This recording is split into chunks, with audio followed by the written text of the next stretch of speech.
خوش نصیب لوگ وہ جن کو نصیب ہو صحبت اللہ۔ راہ ولی میں وہ تاثیر دیکھی، بدلتی ہزاروں کی تقدیر دیکھی۔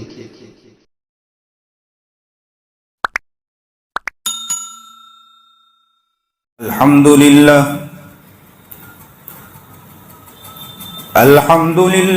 نحمده ونستعينه ونستغفره ونؤمن به ونتوكل عليه ونعوذ بالله من شرور أنفسنا ومن سيئات أعمالنا من يهده الله فلا مضل له ومن يضلله فلا هادي له ونشهد أن لا إله إلا الله وحده لا شريك له ونشهد أن سيدنا ومولانا محمدا عبده ورسوله أما بعد فأعوذ بالله من الشيطان الرجيم بسم الله الرحمن الرحيم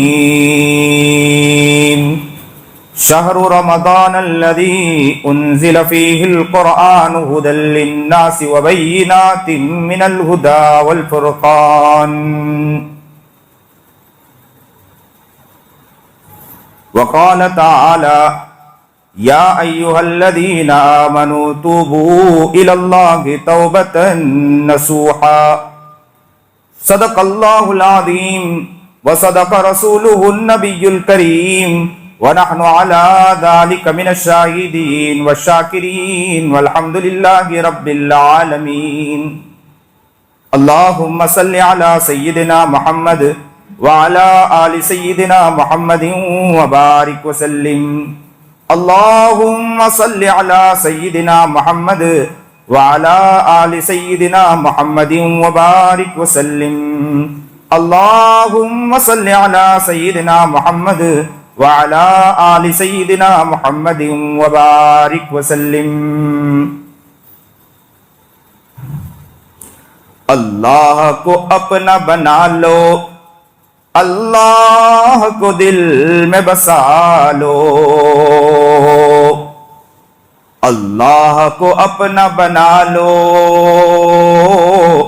اللہ کو دل میں بسا لو، یہ زندگی ایک مہلت ہے، روٹھے ہوئے رب کو منا لو، یہ زندگی ایک مہلت ہے، روٹھے ہوئے رب کو منا لو، اللہ کو اپنا بنا لو، اللہ کو دل میں بسا لو۔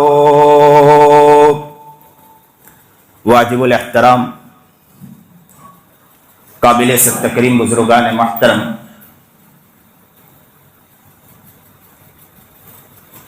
ابتدائے عمر سے انتہائے عمر تک اچھائی پر اچھائی کرتے رہنا، نیکی پر نیکی کرتے رہنا، یہ فرشتوں کا کام ہے، اور ابتدائے سے انتہائے عمر تک بدماشی کرتے رہنا، برے کام کرتے رہنا، برائی کی طرف لگے رہنا، یہ شیطان کا کام ہے، اور اچھائی اور برائی دونوں کا مرکب انسان ہے۔ سراپا خیر فرشتے ہیں، سراپا شر شیطان ہیں، خیر اور شر کا مجموعہ حضرت انسان ہے۔ تو یہ بات یاد رکھیں کہ انسان کا جو دل ہے یہ ایک طرح نہیں رہتا، عدلتا بدلتا رہتا ہے، کبھی نیکی کی طرف زیادہ آگے ہوتا ہے، کبھی برائی کی طرف آگے ہو جاتا ہے، ایک طرف اس کا دل نہیں رہتا، اس لیے اسے عربی میں قلب کہا گیا. قلب کا معنی ہے الٹنا پلٹنا، ایک جگہ نہیں رہنا. آپ آسمان کی طرف دیکھیں تو کبھی آسمان بالکل صاف ہوتا ہے اور کبھی آسمان کی طرف دیکھیں تو اس پر گھٹائیں ہوتی ہیں، بدلیاں چھائی ہوتی ہیں. بس اسی طرح سمجھیں کہ انسان کا دل ایسا ہی ہوتا کہ کبھی اس کے اوپر بدلیاں چھائی ہوتی، گھٹائیں چھائی ہوتی، جس کی وجہ سے گناہوں کی طرف ذہن جاتا. اور اگر اس کی طرف نورانیت ہوتی، اگر اس کا دل صاف ہو جائے، منور ہو جاتا ہے، تو اس کا دل، یاد رکھو، نماز، تلاوت، ذکر، اذکار کی طرف آگے بڑھنے لگتا ہے. تو انسان کے دل پر اگر ظلمات ہو، انسان کے روح کے اوپر ظلمات ہو، تو یاد رکھنا گناہوں کی طرف اس کا ذہن آگے کی طرف بڑھتا ہے، گناہوں میں اس کا دل زیادہ لگتا ہے. جب یہی دل صاف ہو جاتے ہیں، اسی دل کی گندگی جب ختم ہو جاتی ہے، تو میں تعجب خیز بات بتلاؤں کہ انسان سراپا شریعت کے اوپر چلنے والا بن جاتا ہے، اور شریعت پر نہیں، اس کا نفس مطمئنہ ہو جاتا ہے. یہاں تک کہ اگر کوئی گناہ اس سے سرزد ہونے لگے تو وہ کپ کپانے لگتا ہے اللہ کے خوف اور خشیت سے. خوف اور خشیت سے. مثال سے سمجھے، آپ سن رہے ہیں غور سے، متوجہ ہیں؟ میں آپ کو بہت اچھی جگہ پر لے جانا چاہتا ہوں. ایک مال ہے، مال کے اندر کیمرے لگے ہیں. کوئی انسان چاہے کہ اس میں سے کچھ سامان اٹھائیں تو وہ سامان نہیں اٹھا سکتا، اس لیے کہ کیمرے لگے ہیں، کیمرے میں شخص دیکھ رہا ہوگا. تو اس کے ذہن میں یہ بات ہوتی ہے کہ دیکھنے والا مجھے دیکھ رہا ہے، کبھی بھی وہ مجھے پکڑ سکتا ہے اور سب کے سامنے بے عزت کر سکتا ہے، ذلیل کر سکتا ہے. عورت اگر شوہر کے ساتھ چلتی ہے تو اسے یہ خیال ہوتا ہے کہ میرا شوہر میرے ساتھ چل رہا، مجھے دیکھ رہا ہے. میں نے اگر کسی کی طرف غلط نگاہ اٹھائی تو میرا شوہر مجھے دیکھ لے گا. مرید اگر اپنے شیخ کے ساتھ چل رہا ہو تو شیخ کے ڈر کی وجہ سے کہ شیخ مجھے دیکھ رہا ہے تو کوئی غلط کام نہیں کرتا. اسی طرح اگر کوئی چور چوری کرنے کا ارادہ کرتا ہو تو مالک کے ڈر کی وجہ سے چوری نہیں کرتا، اس لیے کہ مالک مجھے دیکھ رہا ہے، کہیں ایسا نہ ہو کہ میں نے چوری کی تو مالک مجھے پکڑ نہ لے. یہ انسانی فطرت ہے کہ انسان کو اپنے قریب جو رہنے والے ہیں اس کے دیکھنے کا زیادہ ڈر ہوتا ہے. اس لیے اللہ والے فرماتے ہیں کہ انسان اپنی زندگی کو ایسی بنا لے کہ وہ ہر وقت یہ سوچے کہ میرے قریب اللہ ہے.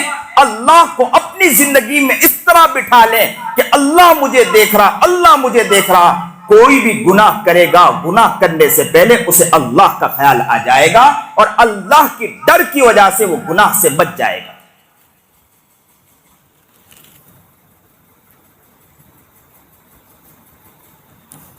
تو یہ جو زندگی ہے نا، انسان اگر اس کو اس طرح بنا لے کہ مجھے میرا رب دیکھ رہا ہے تو وہ انسان بہت کامیابی کی طرف آگے بڑھ سکتا ہے. اسی لیے کسی بزرگ اللہ والے سے کسی نے سوال دیکھا کہ وہ اللہ والے بہت مسائل میں تھے، مصیبت میں تھے، پریشانی میں تھے. کسی نے خط لکھا حضرت سے کہ حضرت میں نے سنا کہ آپ بہت مصیبت میں اور پریشانی میں ہیں، بڑی پریشانی آپ پر واقع ہو چکی ہے. تو حضرت نے بہت پیارا جواب لکھا اور کیا کہا کہ میں مصیبت، الحمدللہ میں مصیبت میں تو مبتلا ہوں لیکن معیشت میں مبتلا نہیں ہوں. میں مصیبت میں تو ہوں لیکن گناہوں میں مبتلا نہیں ہوں. یہ اللہ کا شکر ہے میرے اوپر. ایک انسان رشوت لیتا ہے تو رشوت لینے کے بعد کیا کرتا ہے؟ ڈرتا ہے. اگر کسی اسے معلوم ہو جائے کہ میری مخبری کر دی گئی، پولیس والے کو اطلاع دے دی گئی، تو اس نے جو رشوت لی تھی، بڑی رقم جو لی تھی نا، وہ کیا کرتا ہے؟ کوشش کرتا ہے کہیں ڈال دوں. اگر گڑھا نظر آ جائے، بڑا کنواں نظر آ جائے تو رشوت کی بڑی رقم لی ہو تو اسے اٹھا کر اسے ڈال دیتا ہے اور ڈالنے کے بعد کیا کرتا ہے؟ خوش ہو جاتا ہے. کیوں خوش ہوتا ہے؟ اس بنا پر نہیں کہ اس کی رقم چلی گئی، اس بنا پر خوش ہوتا ہے کہ میں بچ گیا. اس بنا پر وہ خوش ہو جاتا ہے، جبکہ اتنی بڑی رقم اس کی چلی گئی، لیکن خوش ہوتا ہے کہ میں بچ گیا، پولیس آئے گی مجھے پکڑے گی نہیں، میں بتلا دوں گا میں خالی ہوں.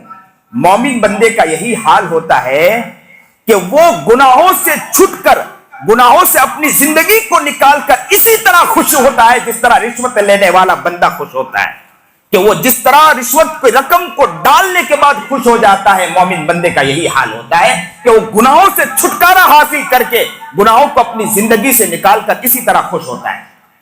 اسی لیے انسان جب گناہ کرتا ہے تو گناہوں کی وجہ سے اس کی زندگی میں آفتیں اور مصیبتیں اور پریشانیاں آتی ہیں. بہت سے لوگ کہتے ہیں کہ رزق میں تنگی آ گئی، تو یہ یاد رکھنا یہ گناہوں کی وجہ سے ہوتا ہے. گھر میں مسائل آ گئے، یہ گناہوں کی وجہ سے ہوتا ہے. گھر میں پریشانی آ گئی، یہ گناہوں کی وجہ سے ہوتا ہے. گھر میں حالات آ گئے، گناہوں کی وجہ سے ہوتا ہے. یاد رکھو رزق دینے والی ذات کس کی ہے؟ ایک ساتھ کہیے کس کی ہے رزق دینے والی ذات؟ پھر کہیے رزق دینے والی ذات کس کی ہے؟ اور اسی کی نافرمانی کی جائے اور وہی اپنا رزق روک لے تو کوئی رزق چھڑوا سکتا ہے؟ اب آپ عاملوں کے چکر میں جاؤ کہ حضرت کسی نے کچھ کر دیا ہے، میرے رزق کو باندھ دیا ہے. اور رزق باندھنے والا کون؟ اللہ نے باندھا ہے تو رزق کھلے گا. یہ مہینہ بڑا پیارا مہینہ ہے، اللہ ہمیں اب قبول کر لے. بڑا پیارا مہینہ ہے. میں نے اس مضمون کو چھیڑا ہی اسی لیے کہ یہ مہینہ جو ہے نا بڑا پیارا مہینہ ہے. اس میں اس بات کی نیت انشاءاللہ ہم کر لیں کہ جہاں ہم نے روزہ رکھا ہے یہاں سے گناہوں کے چھوڑنے کا بھی انشاءاللہ روزہ رکھیں گے انشاءاللہ. یہ نیت کر لیں، توبہ کر لیں اللہ سے پکے سچے دل سے اس بات کی. اور توبہ کی نوعیت الگ الگ ہوتی ہے. کافر ہے تو توبہ کس بات کی کرے گا؟ کافر توبہ اس بات کی کرے گا کہ کفر سے توبہ کر کے وہ اسلام میں داخل ہو جائے. عام مومن ہے تو توبہ اس بات کی کرے گا کہ وہ گناہوں سے توبہ کر کے نیکی کی طرف مائل ہو جائیں. اگر کوئی نیک بندہ ہے نیکی کی طرف بھی ہے تو اسے چاہیے کہ غفلت سے توبہ کر کے یاد الہی کی طرف آ جائیں. اور کسی کو یاد الہی بھی میسر ہو، اللہ کی یاد بھی میسر ہو، تو اسے چاہیے کہ وہ انسان اس بات کی طرف سوچے کہ اس کے دل میں بہت سے وہم آتے ہیں، وساوس آتے ہیں، اس وساوس سے توبہ کریں. اس لیے کہ بہت سے بندے نیک تو بن جاتے ہیں، متقی تو بن جاتے ہیں، اللہ کی یاد میں تو لگ جاتے ہیں، اللہ کی محبت میں تو لگ جاتے ہیں، لیکن وساوس اس کے دل میں زیادہ آنے لگتے ہیں کہ اس نے میرے ساتھ ایسا کیا، اس نے میرے ساتھ ایسا کیا، وہ میرے ساتھ اس طرح کر رہا، وہ میرے ساتھ اس طرح کر رہا. یہ جو وساوس آتے ہیں اس وساوس سے اللہ سے توبہ کر کے حضوری کی طرف آ جائے. اگر اسے حضوری بھی میسر ہو کہ اگر اسے یہ معلوم ہو کہ میں اللہ کے حضور میں بہت زیادہ بیٹھنے والا بن گیا، مجھے وساوس بھی نہیں آتے، تو اسے چاہیے کہ عبادت میں اخلاص کی کمی پر توبہ کر کے اللہ کی طرف مائل ہو جائیں. اس لیے کہ انسان جتنی بھی عبادت کر لے اللہ کی شان کے مطابق وہ عبادت کر ہی نہیں سکتا. اللہ کا جو مقام ہے، مرتبہ ہے، اس مقام و مرتبے کے مطابق انسان عبادت کر ہی نہیں سکتا. اسی لیے سرور کونین جناب سرکار دو عالم سید الاولین والآخرین محمد مصطفیٰ احمد مجتبی سرکار دو عالم صلی اللہ علیہ وسلم نے فرمایا ما وجدنا کا حق عبادت، کہ اللہ کے رسول جناب سرکار دو عالم صلی اللہ علیہ وسلم نے فرمایا کہ میں اے اللہ جو عبادت کرتا ہوں میں تو آپ کے عبادت کا حق ادا کر ہی نہیں سکتا. میں جتنی بھی عبادت کرتا ہوں وہ اس لائق نہیں کہ میں آپ کے عبادت کا حق ادا کر سکوں. تو یاد رکھیں کہ انسان اللہ کے عبادت کا حق ادا کر سکتا نہیں، لیکن اب انسان کے دل میں یہ خیال آئے کہ اللہ کی عظمت، اللہ کے رفعت اتنی بلند ہیں، ہم اس کے مطابق عبادت کر ہی نہیں سکتے، تو پھر اجر کس بات کا، ثواب کس بات کی؟ ثواب بھی تو پتا چلنا چاہیے کس بات کے لیے ثواب ملتا ہے، اجر ملتا ہے۔ علماء نے بھی اسے کھول کھول کر بیان کیا ہے۔ ایک مثال دوں میں، ایک بچہ پہلی مرتبہ جب اسکول جاتا ہے یا مدرسہ جاتا ہے، کبھی گیا نہیں مدرسہ جائیں، جب وہاں سے لوٹ کر آئیں تو اس کے ابا پوچھتے ہیں کہ بیٹا مدرسے میں کیا دیا؟ تو کہتے ہیں کہ ابو مجھے یہ لکھنے کے لیے دیا۔ کیا لکھنے کے لیے دیا؟ تو کہا کہ الف با تا تھا لکھنے کے لیے دیا۔ باپ اس کی کب سلیٹ دیکھتا ہے، لیکن پہلا دن ہے، اس کی سلیٹ دیکھنے کے بعد دیکھتا ہے کہ اس نے صحیح معنی میں الف بھی لکھا نہیں، با بھی نہیں لکھا، بس لکیر بنا کر آ گیا، وہ بھی سلیٹ بالکل گندی ہے۔ کئی مرتبہ مٹایا، کئی مرتبہ تھوک سے مٹایا، پانی سے، کسی چیز سے، کپڑے سے، کبھی استین سے مٹایا، پوری سلیٹ گندی کر کے آیا۔ لیکن باپ صرف پہلی مرتبہ اتنا بھی کر کے آیا تو بچوں کو انعام دیتا ہے۔ کیا کہتا ہے کہ بیٹا میں تجھے انعام دیتا ہوں، باہر رب اگر بندہ کیسا بھی ہے، محنت کرتا ہے، اللہ کی عبادت میں لگا رہتا ہے، محبت میں مست رہتا ہے، اللہ کی عبادت میں لگا رہتا ہے، اللہ جانتا ہے کہ میرے شان کے مطابق یہ عبادت تو نہیں کر سکتا، لیکن اللہ کہتا بندہ تو آیا ہے کسی بھی طرح ہے، باپ اپنے بچے کو انعام دے سکتا ہے، میں بھی میرے بندے کو انعام دیتا ہوں۔ اللہ اکبر کبیرہ، واہ رے کیا پیارا رب ہے۔ بندہ جب توبہ کرتا ہے اس کی مثال اس طرح ہے جس طرح انسان میلا کپڑا ہو، گندا کپڑا ہو، اس کو صابن سے دھوئے تو دھونے کے بعد کپڑا کتنا صاف ہو جاتا ہے، کتنا صاف ہو جاتا ہے۔ توبہ کرنے والے کا حال یہی ہوتا۔ حدیث پاک میں نبی کریم جناب سرکار دو عالم صلی اللہ علیہ وسلم نے فرمایا التائب من الذنب کمن لا ذنب له، جو انسان توبہ کرتا ہے وہ یوں سمجھو کہ اس نے کبھی گناہ ہی کیا نہیں۔ توبہ کرنے کا حال تو یہ ہے کہ توبہ کرنے والا انسان ایسا ہوتا ہے کہ کبھی اس نے گناہ نہیں کیا۔ نبی کریم جناب سرکار دو عالم صلی اللہ علیہ وسلم، سنیے اور دل کے کانوں سے سنیے، بہت پیاری بات یاد آئی۔ نبی کریم جناب سرکار دو عالم صلی اللہ علیہ وسلم نے ایک مرتبہ اپنے صحابہ کرام رضوان اللہ تعالی علیہ اجمعین سے بہت پیارا سوال پوچھا۔ کیا سوال پوچھا؟ سوال یہ پوچھا کہ کوئی ایسی پاسبلٹی ہے کہ کوئی انسان گناہ کرے اور گناہ کے بعد بھی وہ انسان جنت میں چلا جائے، کوئی ایسی بات ہے؟ صحابہ کرام رضوان اللہ تعالی علیہ اجمعین نے کہا کہ اللہ کے رسول، انسان گناہ کرے پھر بھی جنت میں جائے، کیسے ہو سکتا ہے؟ تو نبی کریم جناب سرکار دو عالم صلی اللہ علیہ وسلم نے فرمایا کہ وہ انسان جو آخری وقت ہے لیکن آخری وقت میں اللہ سے ندامت کے ساتھ روئے اور گڑگڑائے اور معافی مانگے تو اللہ اس کے گناہوں کو نیکی سے تبدیل کر دیتا ہے۔ یوں نہیں کہا کہ گناہ کو مٹا کر نیکی بڑھا دیتا ہے، نہیں، گناہوں کو نیکیوں میں تبدیل کر دیتا ہے۔ جتنے اس نے گناہ کیے اس گناہ کو نیکی میں تبدیل کرنے کے بعد اس کو اعلیٰ درجہ اللہ عطا فرما دیتا ہے۔ اللہ اکبر کبیرہ، کیا پیارا رب ہے، واہ رے رب۔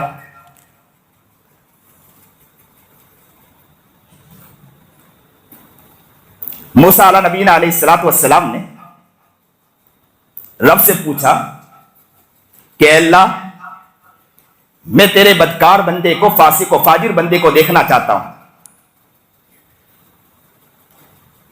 اللہ نے کہا نشاندہی کر دی کہ اس جگہ جائیں، وہ مل جائے گا۔ موسیٰ علیہ السلام اس جگہ پہنچے،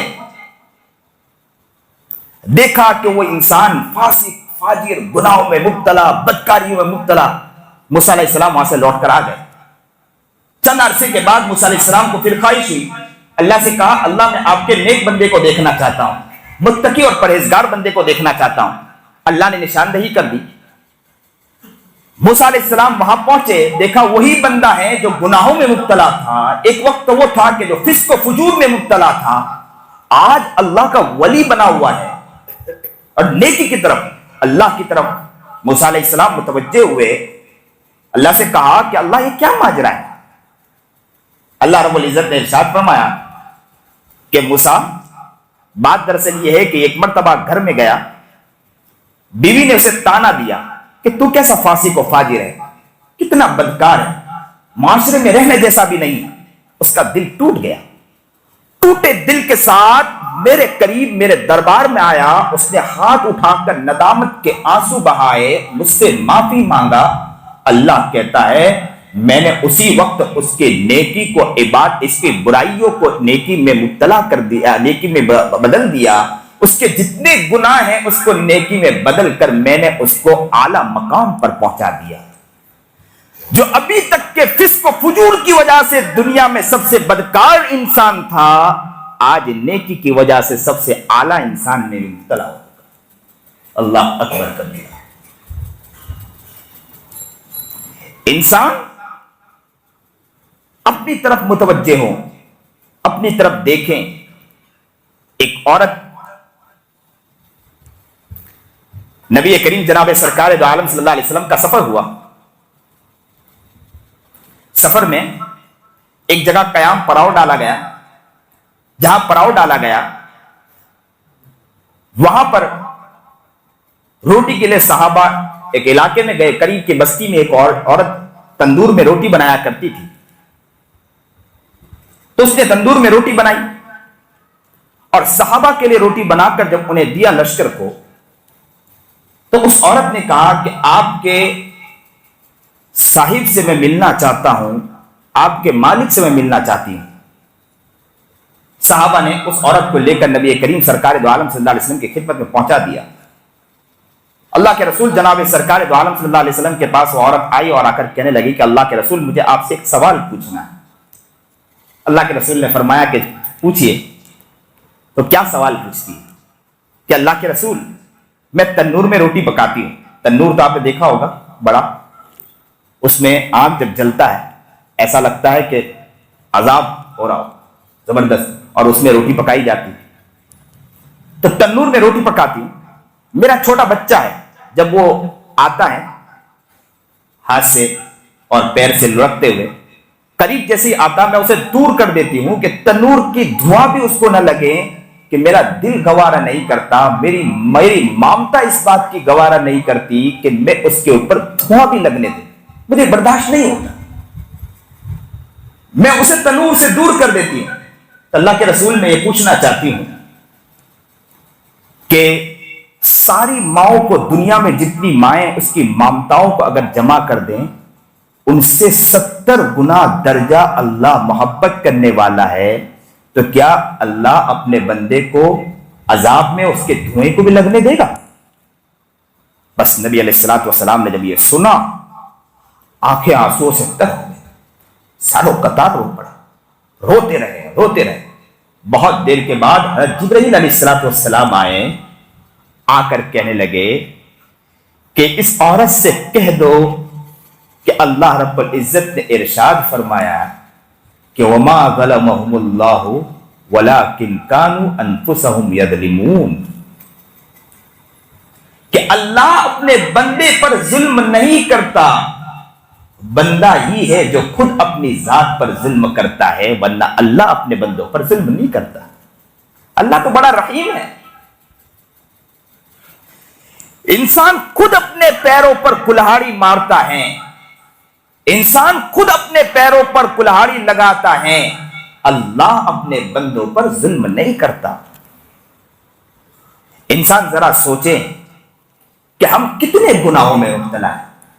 یہ رمضان کا پیارا مہینہ ہے، کتنا پیارا مہینہ ہے۔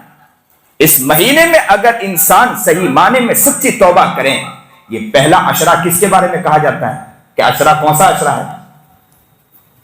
کس کا ہے؟ جہنم سے خلاصی کا؟ پھر کس کا ہے؟ بولیں کس کا ہے؟ جہنم سے خلاصی؟ یہ رحمت کا عشرہ ہے، پہلا عشرہ رحمت کا ہے۔ اللہ کی رحمتیں اتر رہی اپنے بندوں پر، جس طرح مرغیاں جو ہے نا، جب کوئی دیکھتی ہے کہ کوئی چیز آ رہی ہے، کوئی اللہ آ رہی ہے، کوئی بلا آ رہی ہے، تو مرغیاں اپنی پر کو کھول دیتی ہے، اپنے بچوں کو اپنے پر میں سمیٹ لیتی ہے، اسی طرح اللہ نے اپنے نیک بندوں کو اپنے پروں میں سمیٹ لیا ہے کہ شیطان اس کو لپیٹ نہ لے، اس کو گناہوں میں ملوث نہ کر دے۔ یہ رحمت کا مہینہ ہے، اللہ سے اس مہینے میں اللہ کو حاصل کر لیں، اللہ کو اپنی زندگی میں اٹھا لیں، نیت کر لے، توبہ کر لے اللہ سے کہ اللہ میں توبہ کرتا ہوں۔ توبہ کرنے والا بندہ اللہ کو بہت پسند ہے۔ موسیٰ علیہ السلام ایک مرتبہ بارش نہیں تھی، لوگ سارے موسیٰ علیہ السلام کے پاس آئے کہ حضرت دعا کر دیں۔ موسیٰ علیہ السلام میدان کی طرف سب کو لے کر نکلے، دعا کی، دعا کرنا تھا کہ اللہ تبارک و تعالیٰ نے فرمایا کہ موسیٰ آپ کے مجمع میں ایک گنہگار بندہ ہے جس کی وجہ سے بارش نہیں برس رہی۔ موسیٰ علیہ السلام نے مجمع کی طرف اعلان کیا کہ کون بندہ ہے جو ایسا ہے کہ جس کی وجہ سے اللہ کی رحمت رکی ہوئی ہے۔ یہ کہنا تھا کہ تھوڑی دیر کے بعد بدلیاں چھائی اور بارش برسنے لگی۔ موسیٰ علیہ السلام نے تعجب سے پوچھا کہ اللہ ابھی تو آپ نے کہا تھا کہ گنہگار بندے کی وجہ سے بارش اللہ کی رحمتیں نہیں اتر رہی، اب یہ رحمت کس طرح اتری؟ تو اللہ نے فرمایا کہ اس مجمع میں جو بندہ تھا اس نے اپنے سر کو جھکایا، جب آپ نے اعلان کیا تو اس کے دل میں خیال آیا کہ اگر میں اٹھ جاؤں تو لوگوں کے سامنے میں بے عزت ہو جاؤں گا، ذلیل ہو جاؤں گا۔ اس نے دل ہی دل میں اللہ مجھ سے وہ بندے نے مانگا، ایسا رویا ایسا رویا ایسا گڑ گڑایا، اس کے رونے نے میرے عرش کو ہلا دیا کہ میں نے اپنی رحمت کو برسا دیا۔ اللہ اکبر کبیرہ۔ یہ مہینہ رحمت کا مہینہ ہے۔ میں بھی بات کروں تو فضیلت کے اوپر بہت سی باتیں کر سکتا ہوں کہ روزے میں کیا کرنا ہے، کتنی فضیلتیں چیزیں ہیں۔ ماشاءاللہ اب کا ماحول تو روزے میں بہت اچھا ہے کہ بچے بھی روزے رکھ لیتے ہیں ماشاءاللہ، گھروں میں لوگ روزے توڑتے نہیں، یہ تو اللہ کا شکر ہے، لیکن ساتھ ساتھ میں غیبتیں کرتے ہیں، ساتھ ساتھ میں چغلیاں کرتے ہیں۔ نبی کریم جناب سرکار دو عالم صلی اللہ علیہ وسلم نے فرمایا کہ روزے کو توڑنے والی جو چیز ہے نا وہ غیبت اور جھوٹ ہے، جو روزے کو توڑ دیتی ہے، پھاڑ دیتی ہے۔ ایک طرف تو ہم روزے رکھتے ہیں، دوسرے طرف گناہ کرتے ہیں۔ ہمیں سمجھنا چاہیے کہ گناہوں سے ہم بچنے کی نیت کریں انشاءاللہ۔ ان آنکھوں کو گناہوں سے بچائیں گے انشاءاللہ، ان زبان کو گناہوں سے بچائیں گے، اور معافی مانگنے والا بندہ اللہ کو بہت پسند۔ جب انسان گناہوں سے معافی مانگتا، ابھی میں نے حدیث پڑھی، التائب من الذنب کمن لا ذنب لہ، توبہ کرنے والا بندہ ایسا ہے کہ جیسے اس نے کبھی گناہ کیا ہی نہیں۔ ابن قیم رحمت اللہ علیہ کہتے ہیں کہ ایک مرتبہ میں گھر سے نکلا، میں نے کیا دیکھتا ہوں کہ گھر سے ایک ماں اپنے بچے کو مارتے ہوئے دھکا مار کے گھر سے باہر پھینک دیا، اور کیا کہا کہ تو نے مجھے زندگی میں بہت ستایا، تو نے زندگی میں مجھے بہت پریشان کیا، اب میری گھر کی طرف کبھی نگاہ اٹھا کے مت دیکھنا، کبھی میرے گھر کی طرف نظر اٹھا کے مت دیکھنا۔ ابن قیم کہتے ہیں میں دیکھ رہا تھا کہ بچہ کرتا کیا ہے۔ بچہ بولتے ہیں کہ تھوڑی دیر کے لیے وہاں سے اٹھا اور اٹھ کر تھوڑی دور گیا، اور دور جانے کے بعد اس نے سر کو جھکایا اور زاروں قطار آنکھوں سے آنسو بہے، اور پلٹا، پھر گھر کی طرف آ کر بیٹھ گیا، منیر پر بیٹھا رہا۔ کافی دیر کے بعد ماں نے کسی کام سے دروازہ کھولا تو دیکھا بچہ وہیں بیٹھا ہے، تو ماں پہلے سے غصے میں تھی، تو کہا کہ پھر تو دوبارہ اس طرف آ چکا، میں نے کہا تھا کہ اس سر کی طرف کبھی نگاہ اٹھا کے مت دیکھنا۔ بچے نے اس سر اٹھایا، اس نے کہا ماں بات دراصل ایسی ہے، میں نے گھر تو چھوڑ دیا تھا، میں نے یہ نیت کر لی تھی کہ اس گھر کی طرف کبھی نظر اٹھا کے نہیں دیکھوں گا، میں نے سوچ لیا تھا کہ اس گھر کی طرف کبھی نگاہ اٹھا کے نہیں دیکھوں گا، میں نے یہ سوچ لیا تھا کہ میں کسی گھر میں جا کے جھاڑو مار دوں گا، مجھے کھانے کے لیے کچھ مل جائے گا، میں کسی گھر میں کچھ کام کر دوں گا، مجھے سونے کے لیے جگہ مل جائے گی، لیکن دل میں خیال آیا کہ یار تو ہزاروں مل جائیں گے، دوست تو ہزاروں مل جائیں گے، لیکن مجھے میری محبت کرنے والی ماں کہاں ملے گی۔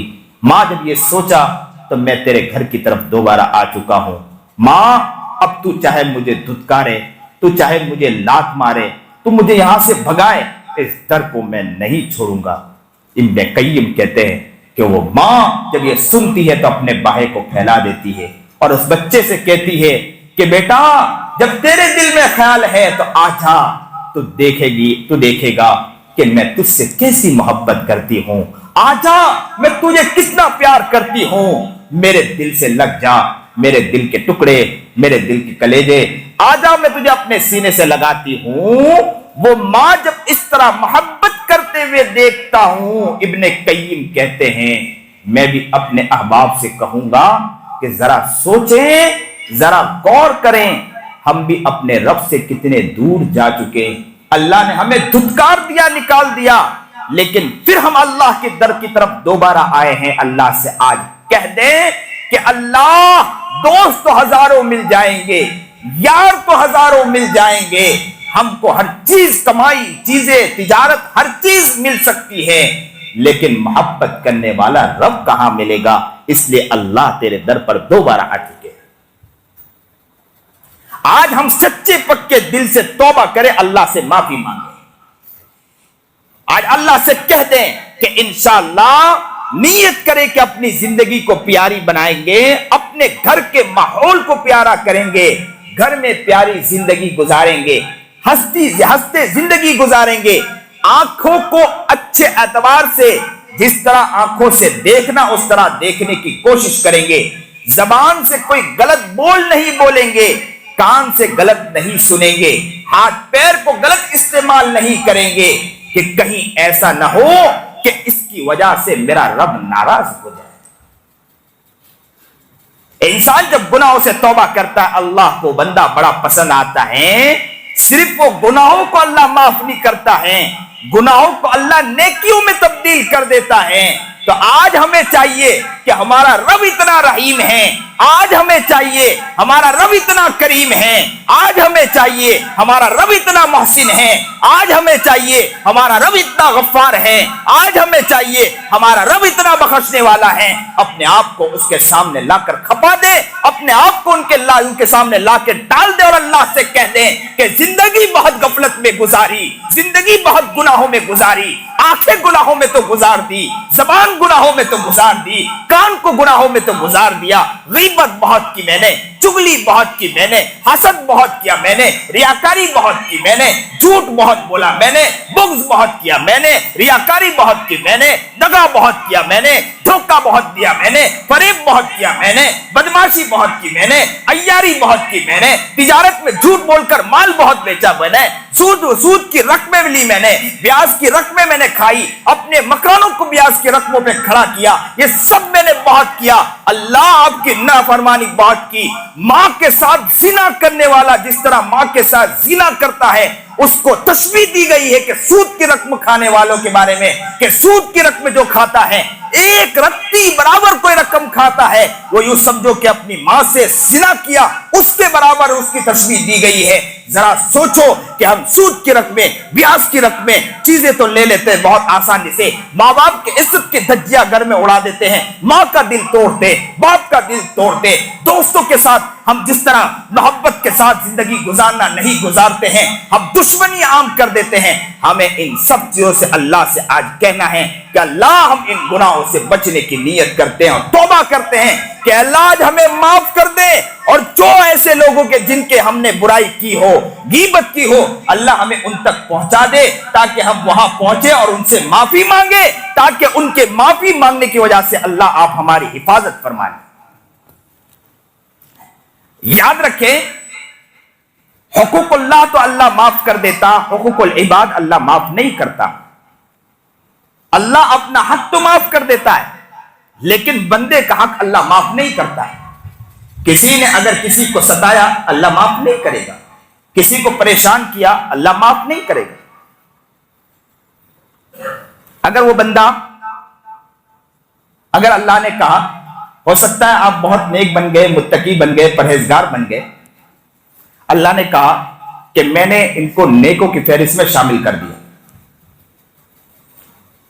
اور کل قیامت کے دن اللہ کے پاس جائے, اللہ کہہ دے کہ میرا پیارا بندہ آ چکا. اچانک ایک شخص وہاں سے کھڑا ہو جائے کہ اللہ اس نے مجھے ستایا بہت تھا, تو اللہ کہے گا کہ تو میرا نیک تو بندہ ہے, تو نے معافی مانگی تھی, میرے حق تو میں نے معاف کر دیا, لیکن اس نے جو تجھے اس کو ستایا ہے نا, آ جاؤ, اس کی سزا تجھے دینی ہے. اور وہاں کی سزا چھوٹی موٹی سزا نہیں، اس کو پریشان کیا ہے، وہاں پر اس کا بدلہ دینا پڑے۔ تو انسان یہ سمجھے کہ اگر کسی کو ستایا، ایک اینٹ کسی کی لی ہے یا وراثت میں کسی کو رقم نہیں دی، تو یاد رکھیں کہ اللہ کے یہاں اس کو جا کے جواب دینا ہے۔ سامنے والا اگر اس پر کیس دائر کر دے، ہو سکتا ہے کہ دنیا میں اس کے کیس قبول ہو یا نہ ہو، دنیا میں تو چھوٹ جاؤ گے، لیکن اللہ کے پاس جب کیس جائے گا، وہاں جب وکیل لڑے گا تو وہاں پر آپ چھوٹ نہیں پاؤ گے۔ اور اللہ ہر چیز کو جانتا ہے۔ کوئی بندہ یہ کہے کہ اللہ میں نے تو کیا نہیں، تو ہاتھ گواہی دیں گے، پیر گواہی دیں گے، اللہ زبان کو لوک مار دے گا کہ بہت زبان سے بولتا ہے۔ اور قرآن کریم میں فرمایا گیا کہ انسان جب گناہ کرتا ہے، وَمَنْ أَعْرَضَ عَنْ ذِكْرِي فَإِنَّ لَهُ مَعِيشَةً ضَنْكًا، جس نے اللہ کی آیتوں سے اعراض کیا، اللہ کے ذکر سے اعراض کیا، فَإِنَّ لَهُ مَعِيشَةً ضَنْكًا، اللہ تعالیٰ اس کے معیشت کو، اس کے کاروبار کو، اس کے معیشت کو، اس کی زندگی کو اللہ تنگ کر دیتا ہے۔ کیا کر دیتا ہے؟ فَإِنَّ لَهُ مَعِيشَةً ضَنْكًا وَنَحْشُرُهُ يَوْمَ الْقِيَامَةِ أَعْمَىٰ، صرف اتنا ہی نہیں، اللہ اس بندے کو وہاں اندھا اٹھائے گا۔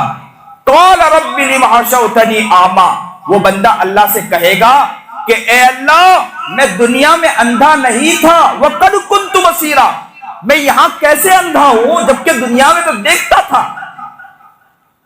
تو اللہ فرمائے گا قَالَ كَذَلِكَ أَتَتْكَ آيَاتُنَا فَنَسِيتَهَا، اے میرے بندے، تیرے سامنے صورت میں آ کر بہت سی باتیں اللہ والوں نے بتلائی تھی، میرے نیک اور دیندار انسان نے تجھے اپنی باتیں بتلائی تھی، قرآن بتلایا تھا، حدیث بتلائی تھی، میری تلاوت کی تھی اور کہا تھا کہ حدیث کے مطابق چلو، میرے نبی کے مطابق چلو، میرے نبی کریم جناب سرکار دو عالم صلی اللہ علیہ وسلم کی حدیث بتلائی گئی تھی، قرآن کریم بتلایا تھا، قرآن کریم کے ارشادات کو بتلایا تھا، کیا میری آیتیں تجھے بتلائی نہیں گئی تھی؟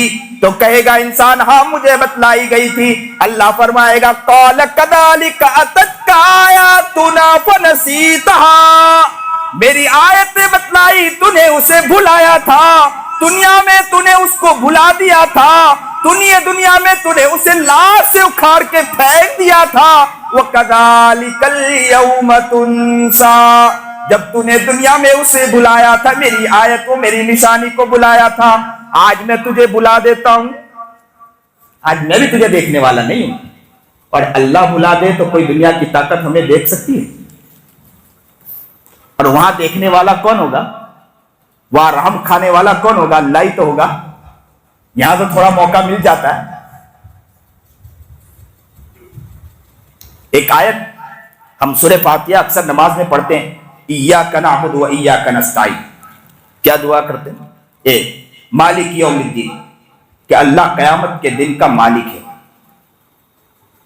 یہاں ایک سوال پیدا ہوتا ہے کہ ہم یہ کہتے ہیں کہ اللہ قیامت کے دن کا مالک ہے، تو کیا دنیا کا مالک نہیں اللہ؟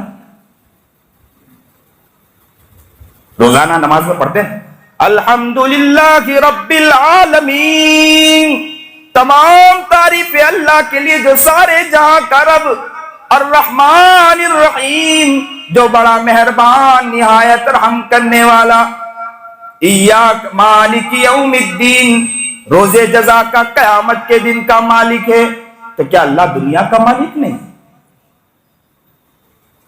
تو کہا ہاں دنیا کا بھی اللہ مالک ہے، لیکن بندے کو تھوڑا موقع دے دیا ہے کہ تو اپنے اعتبار سے زندگی گزار کے بتلا کہ تو زندگی کس طرح گزار کے آتا ہے۔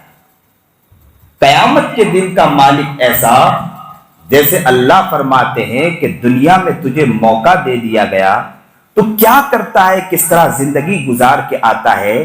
جب زندگی گزار کے آئے گا تو جزا دنیا میں اللہ نہیں دے گا، بدلہ اللہ دنیا میں نہیں دے گا۔ کوئی انسان سوچے کہ میں نے یہ نیکی کی مجھے یہ بدلہ مل جائے. اللہ دنیا میں نہیں، ہو سکتا ہے کچھ احسانات ہو جائے، لیکن دنیا میں اللہ بدلہ نہیں دیتا ہے. بدلہ کہاں دے گا اللہ؟ قیامت کے دن. اللہ کہتا ہے بدلے کا دن تو وہی ہے، میں تو بدلے کے دن کا مالک ہوں. یاد رکھنا، جیسے ہی تم وہاں پہنچو گے، ابھی تھوڑا مالک بنا دیا ہے تجھے. زندگی کس طرح گزار رہا میں دیکھ رہا ہوں، آنکھوں سے کس طرح دیکھ رہا میں دیکھ رہا ہوں. تو نے باڑی آنکھ سے یا ترچھی آنکھوں سے تو نے کیا دیکھا میں دیکھ رہا ہوں. زبان تو کس طرح استعمال کر رہا میں دیکھ رہا ہوں.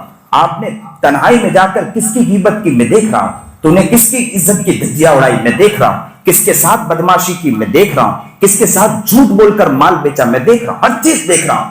لیکن کر لے اور تو یہ سمجھتا ہے کون دیکھ رہا ہے مجھے، کون پوچھنے والا ہے؟ میں تو قیامت کے دن کا مالک ہوں. آ تو صحیح، بدلہ تجھے وہاں ملے گا. اچھا کیا اچھا ملے گا، برا کیا برا ملے گا. اچھائی کرو گے اچھائی ملے گی، برائی کرو گے برائی ملے گی. ہر چیز وہاں پر کھل کے سامنے آ جائے گی.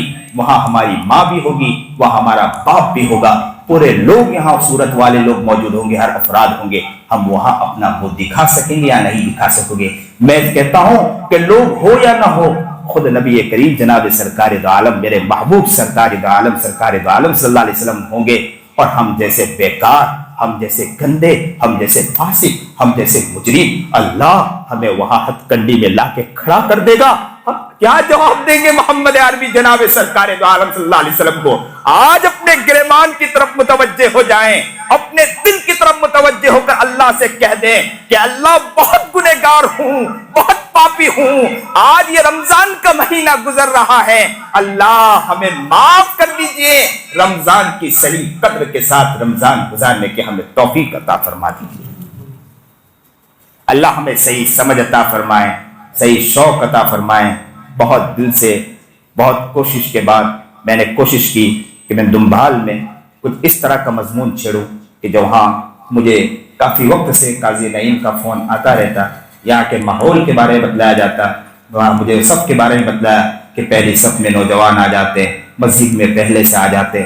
یہاں کی کافی تعریفیں انہوں نے مجھے کی، کافی باتیں مجھے بتلائی کہ لوگوں میں اچھا ذوق ہو رہا ہے، دینی ذوق آ رہا ہے، دینی شوق آ رہا ہے. رمضان میں بھی کافی اچھا ماحول بن گیا. لوگ سامنے سے آ کر کہتے ہیں کہ مولانا یہ ماحول بناؤ، قاضی نعیم صاحب یہ ماحول بناؤ. تو یہ ساری باتیں مجھے جب بتلائی گئی، بہت دل سے اس علاقے کے لیے دعا نکلی.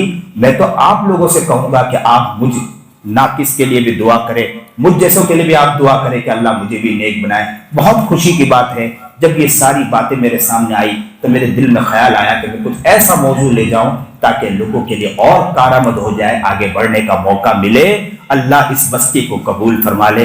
لوگوں ریاکاری میں مت آنا، لوگوں دکھلاوے میں مت آنا. اگر اچھے کام ہو رہے ہیں تو اور آگے بڑھے، اور کام کرنے والوں کا اور ساتھ دے. ترقی اسی میں ملتی ہے. آپ بھی آگے بڑھے، لوگوں کو بھی آگے بڑھائیں اور خوب کام کرے.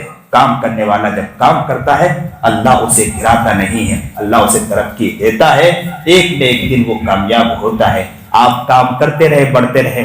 میرا رب آپ کو دیکھ رہا ہے. آپ پہلی صف میں آ کے نماز پڑھ رہے ہیں، رب دیکھ رہا ہے. آپ قرآن کریم پڑھ رہے ہیں، رب دیکھ رہا ہے. آپ معمولات کر رہے ہیں، رب دیکھ رہا ہے. جمعہ میں پہلے سے مجمع بہت پہلے سے آ گیا، میرا رب دیکھ رہا ہے. کیا رب چھوڑ دے گا؟ انشاءاللہ نہیں چھوڑے گا. انشاءاللہ اس کا بدلہ اللہ ہمیں ضرور دے گا. ہم پہلے گناہوں سے معافی مانگ لیں، نیکی کی طرف انشاءاللہ بڑھیں گے.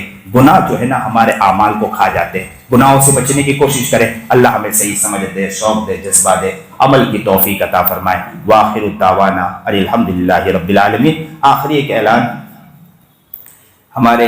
میرا جو ادارہ چلتا ہے کوسمبا میں جامعۃ العلوم کے نام سے، وہ ادارے میں ابھی بہت قرض بھی ہے، 20 لاکھ کا قرض ہے، اور بھی کئی مسائل ہے، پریشانی ہے. تو ہمارے استاد ساتھ میں آئے ہیں، وہ پیچھے نماز کے بعد بیٹھیں گے. تو آپ لوگ کوشش کریں جو بھی ہو سکے.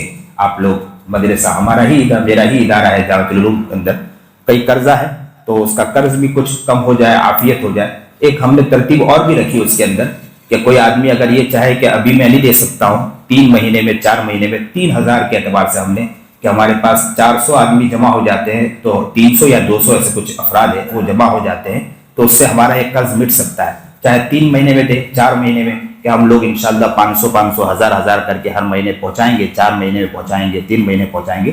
اس اعتبار سے بھی کوئی کرنا چاہتا ہے تو اپنا نام لکھا سکتا ہے اور نمبر لکھا دے، چیزیں کر دے، کہ انشاءاللہ اس کے اعتبار سے آگے بڑھیں گے۔ اللہ ہمیں نیک بنائے، متقی بنائے، صحیح عمل کرنے کی توفیق عطا فرمائے۔